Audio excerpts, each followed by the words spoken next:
Hi everyone, this is Kieran from Proteus Astrology, and I'm going to talk about Eros. I've done a bit of research, and the way I've done this is divide it into three parts. So you've got the mythological part, part one, all about Eros, then a run through the Zodiac, part two, and part three is taking it a little bit further than most people would go.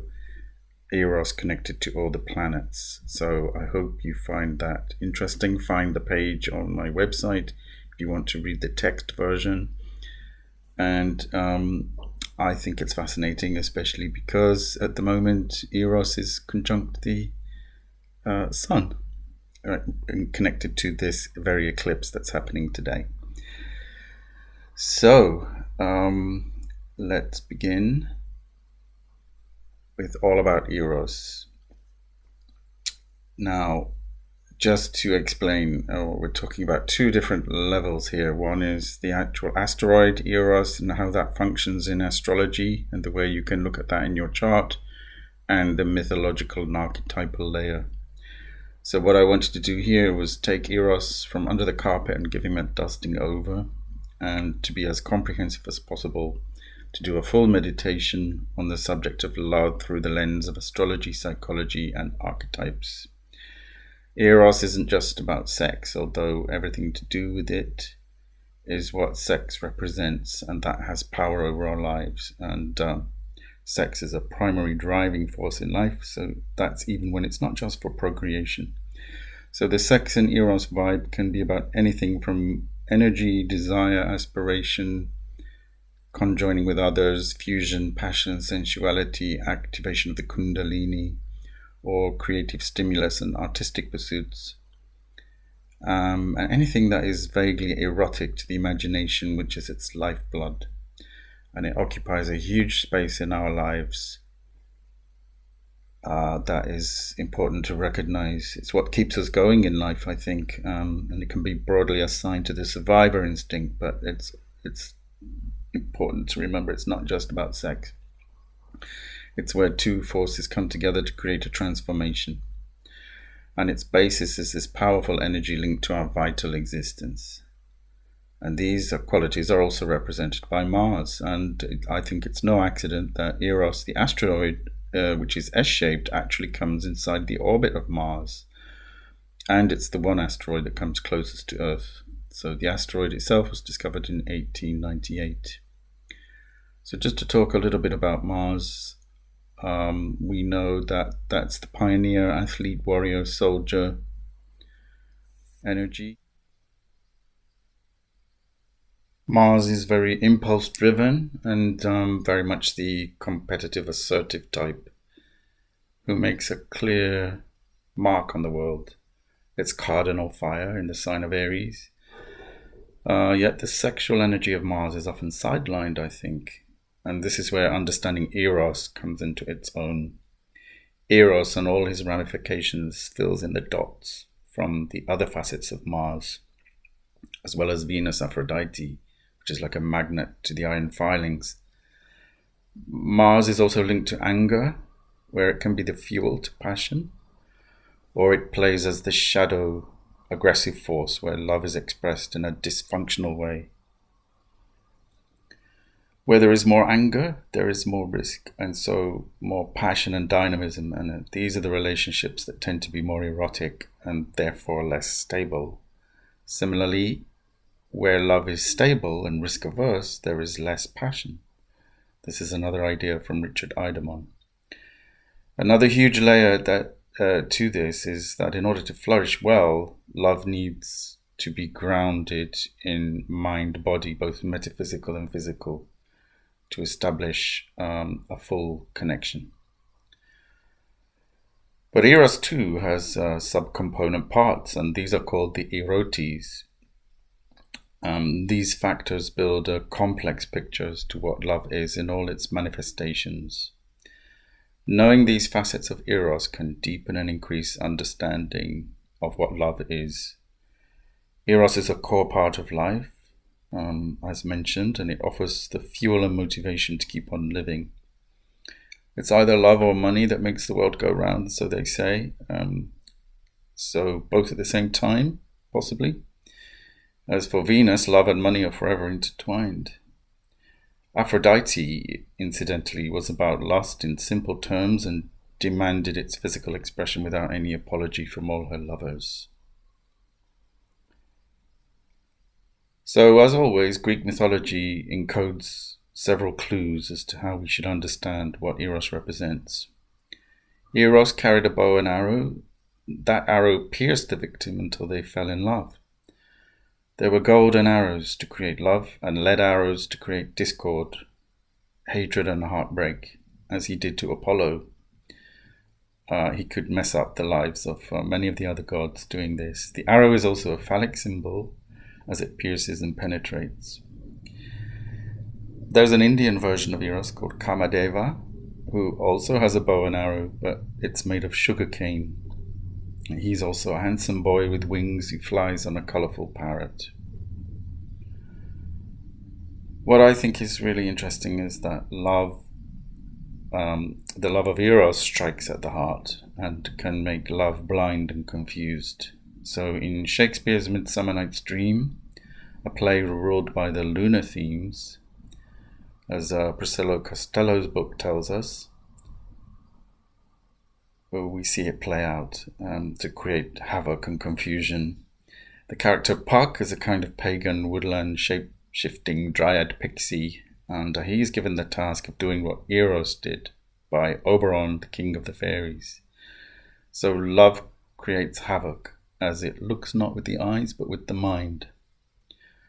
Demetrius and Lysander, two of the male characters, both fall in love with Helena, leaving Hermia, her friend, who loves Lysander, completely distraught and confused.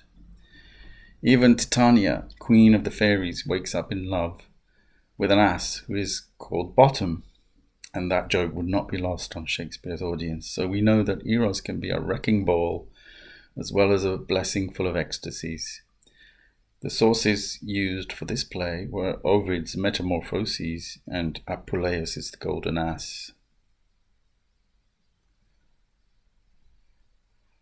So here's a quote from Friedrich Nietzsche, which says, "The degree and kind of a man's sexuality reach up into the ultimate pinnacle of his spirit."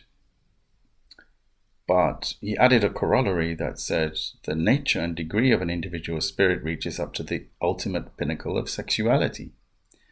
So there may be a two-way process that he's referring to that entangles the self with sexuality so that the body's needs cannot be relegated to the dirty or merely physical. He alludes to the mind-body-spirit wholeness.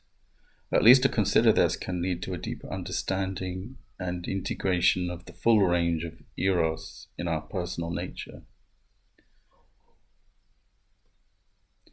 A much darker aspect of Eros is that his brother was Thanatos, which means death.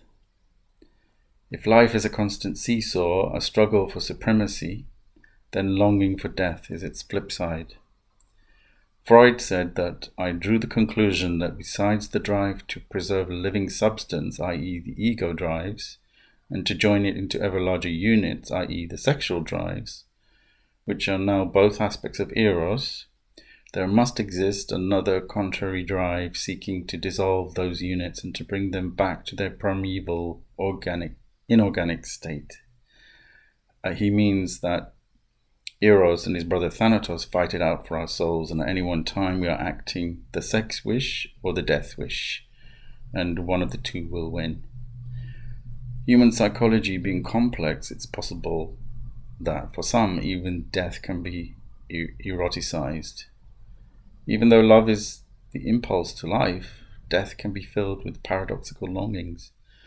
To eroticize death may offer a smidgen of power over the inevitable end, and account for how love is equated with suicide in romantic literature, and that the French call the orgasm le petit mort, the little death.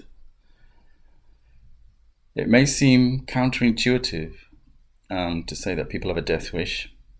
Who doesn't want to be alive? But it can be operating at an unconscious level. And Neptune often leads a death wish, gift wrapping it in religious garb. So it has to be recognized that the longing to return to the inorganic state, as Freud said, is prevalent, especially in 2022, under the massive influence of Neptune in Pisces conjunct Jupiter, which only expands that suicidal struggle that Hamlet stated as the perennial question, to be or not to be. Sometimes it's touch and go which way that plays out. The death wish may mean just going along with things you intuit to be wrong, but death offers the desired escape from the toils of life, and Neptune is all about the search for salvation, even though it means sacrificing a life. But with every problem comes an inbuilt solution. So the counterpoint to longing for death is Eros, the longing for life. Since Eros was the son of Venus, and the path of the asteroid Eros can be tracked and linked to the Venus retrograde and Venus star cycle, its circling motion creates a beautiful pattern of the pentagram, with its superior and inferior conjunctions and heliacal rising. So, for example, in February 2014, when Venus had just completed her retrograde in Capricorn, it coincided with the conjunction of Venus-Mars, where Eros and Psyche were interweaving close by in the signs of Sagittarius and Capricorn. If the alchemical nature of the story of Eros and Psyche is fully understood, then it would have been a long journey of individuation culminating at this time. Venus in Capricorn is about learning to not give your power away to others in relationships and to fully own your value. And the story of both Eros and Psyche also refer to learning the hard way, how to accumulate your inner worth enough to be able to love and to be loved. There are many signs that Eros is active in your life. A new lover may come along and grant your wishes and desires, and even if there is a price to pay, it may be worth it. But another sign that Eros is back in your life is when you develop a supercharged interest in sex and passion. And this could just be talking or dreaming about it, or channeling the passion into some hobby or project. Most likely this is an Eros return, where the asteroid position has returned to the same degree it is in your natal chart. Your personal signature of love is given a booster at this time. This happened when I got the idea to create this page on Eros. I hadn't realized when I started, but as soon as I checked, it clicked. I was having an Eros return to the exact degree. This is just one of the many synchronicities you find when studying astrology. It's also interesting that Eros plays a part in the April 30th eclipse, as it is conjunct the Sun, Moon and Uranus in Taurus. Venus is super strong here too, conjunct Jupiter at that special degree, with Neptune still nearby. She is mother to Eros, so this eclipse is a kind of family reunion. So it's worth checking how this relates to your own personal Eros and whether there's some message for you here. Moving on to the story of Eros and Psyche. I'm not going to say too much about this because I've already written about it on another page. But I feel that when studying the Greek myths, it's like rummaging around in a rich collective brew, and there were few complexes that the Greeks did not name. So the story of Psyche and Eros is not an overcomplicated fairy tale, but an essential set of symbols for us to understand. From this story, we can absorb the alchemical nature of the evolution of the self. They have a relevance as an objective correlative to our own personal lives. The identification of the myth with the tracking of the asteroid placements in your natal chart will reveal and keep on revealing the hidden layers of meaning here. It's good to reflect on Jeffrey Krippel's pun on the word myth. The idea that we can live without myths is a myth. And so it turns out we cannot. The tale of Eros and Psyche is one of the most alluring and fascinating, and therefore as vital today as in any other era. One version of the story is submerged inside The Golden Ass by Apuleius. Psyche's journey is evocative of how people suffered to achieve any kind of understanding of relationship. That is what I call the hard knocks on the path of love. Some may find this path easy, but others are set to be given difficult life lessons in their goal to achieve a soul's union with others or within themselves. It is often a repeated pattern as well, where we become stuck. Psyche represents the mind or soul having difficulty trusting in love, which is ultimately divine.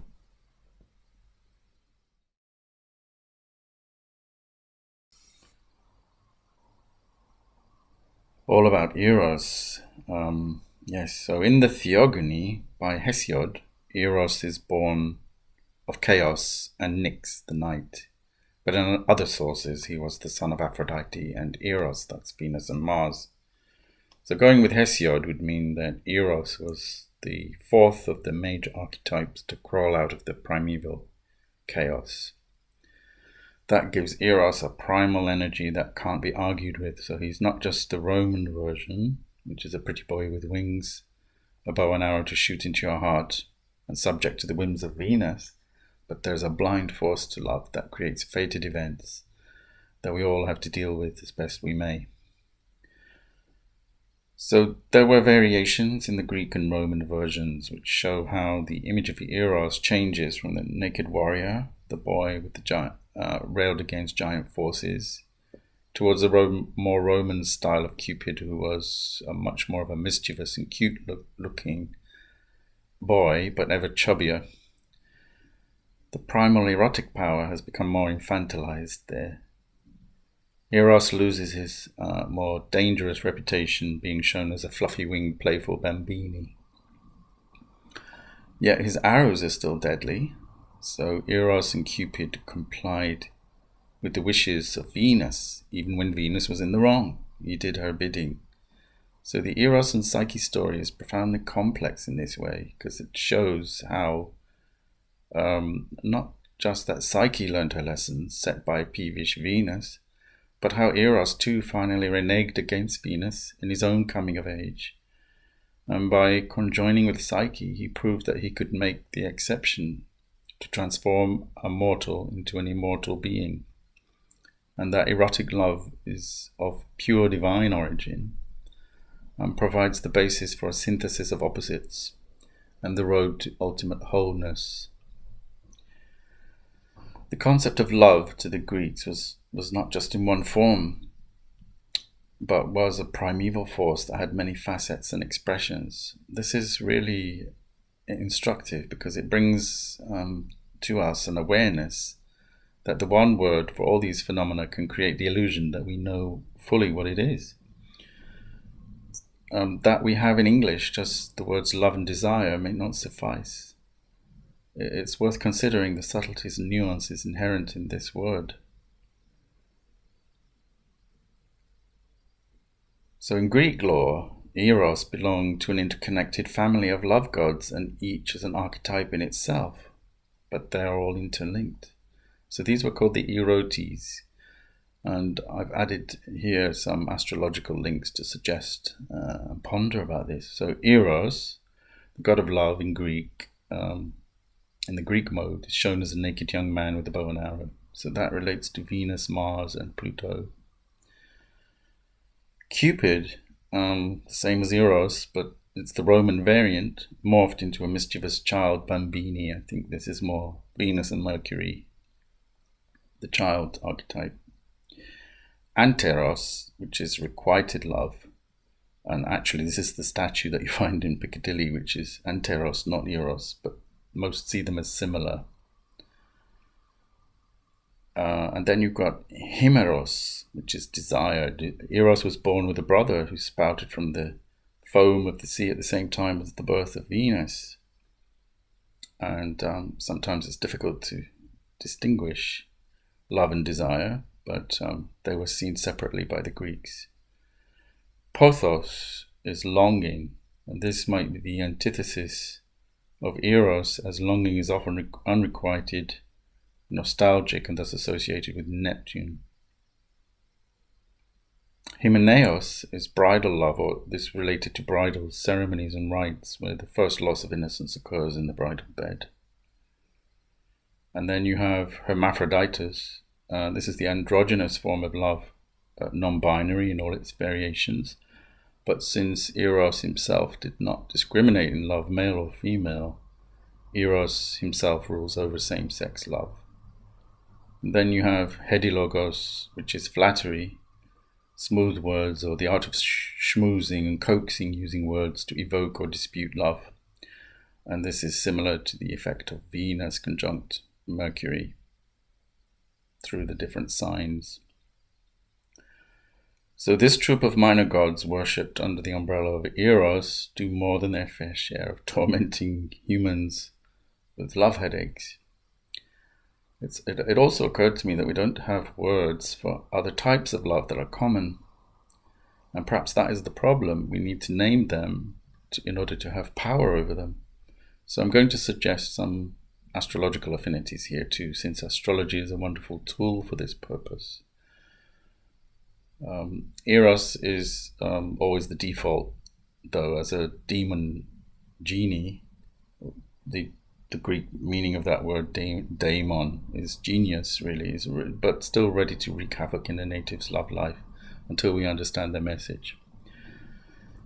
So you can get blinded love. That's the love of the wrong person, which I think is Eros Neptune, as in Midsummer Night's Dream, where the love potion works to blind us. And then you have parasitic or codependent types of love with malignant narcissists, which I think relates to Eros, Pluto, and Neptune. Married love, which is keeping the balance despite the difficulties. I think that is Eros, Psyche, but this is also where Juno presides for marital agreements.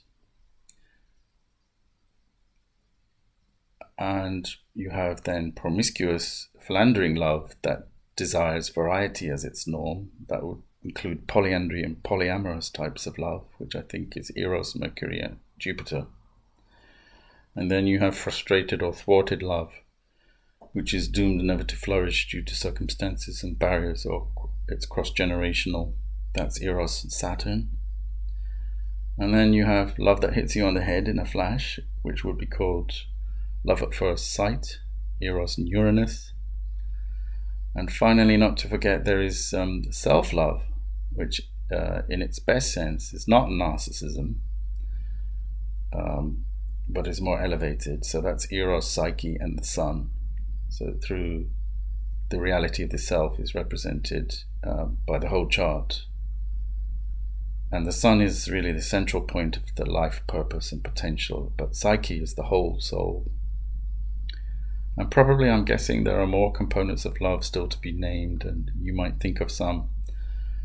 But I think we have to admit that love by its nature remains partially mysterious, and in some sense, all acts of love are sacred. There is another link from the mythology of Eros to astrology as described by Richard Idemon, and that is that each of the four words of the Greeks that the Greeks used to define aspects of love, how we grow from simple sensual love to abstract, even God-like types of spiritual love, show a kind of evolution. These four types of love align to the four fixed signs: Taurus, Leo, Scorpio, and Aquarius. But again, this is not the typical zodiac sign style, but exists on the underlying archetypal level and helps us to understand the long, slow process of individuation. But most people, I think, would associate Eros only with Scorpio, or the Scorpio phase of love, that is the more deeply intense form of love. But it is the Taurus style, epithemia, that is the simplest sensual style, that is sex on a physical level. Eros at the Scorpio level is the more truly, madly, deeply emotional kind of love, but also very sexual. So we have epithemia, which is sensual love linked to Taurus, that's just being horny. Philia, which is platonic or friendship love, which is linked to Leo. Eros, which is the sexual and erotic love linked to Scorpio. And agape, universal or spiritual love linked to Aquarius. So the Leo and Aquarius style might be more of the platonic type of relationship, friendships, and or in spiritual communities. Sex is never involved, though it's still maybe a driver to the imagination. Most of the gods, by the way, could not feel philia, a romantic type of love, and remained at the stage of epithemia, hence all their philandering. But the one exception was Eros, who pierced himself with his own arrow, and thus he was the only god who was able to truly fall in love. And that was with Psyche. So in some ways, love depends on the awareness of death, as that brings it into sharp focus. And so again, Eros, the mind, and Thanatos are all strongly linked. And it enlarges the mind to understand that love is not just the romantic sort, as is supposed to flourish on St. Valentine's Day, but it exists in these many forms. Love is also filtered through the elements, so at the basic level we can say that Eros in a water sign is emotional, Eros in a fire sign is quick and intuitive, Eros in an earth sign is slow and sensual, and Eros in an air sign is intellectual and loves to communicate. And then there is Erato herself, the muse of love and lyric poetry. Finding the location of Erato in the chart can give you an indication if the skill is enhanced or afflicted in any way, as to your potential with the art of singing, writing, or wooing your loved ones with beautiful words. So there's a love dynamic with Venus and Mars, just to finish up on this theme. To start with, you should never overlook the basic chart positions of the personal planets Venus and Mars. This gives you a fundamental pattern for your love life, either through a conjunction, opposition, square, sextile, or trine. And this dynamic may be enough, but it's worth checking in with. Mercury, as good relationships depend on conversation and communication and a shared set of meanings. This goes for platonic relationships or passionate friendships. But Venus, that's your attractor style, and Mars is your pursuer style, and they will emerge flavored by the house or sign that they inhabit. And this is a dance, or I call it a dynamic. It's not always a one-way street, by the way, and not with any of the obvious stereotypes of who leads and who follows. Recall that the song by Irving Berlin has the phrase, "A man chases a woman until she catches him." So if Venus is the magnet and Mars can be sapped of his warrior-like energy, it can all come out exactly the way she thought. Also, if Mars is in Scorpio, for example, or Venus is in Taurus, expect the sensuality and intensity of love to be aroused in powerful ways.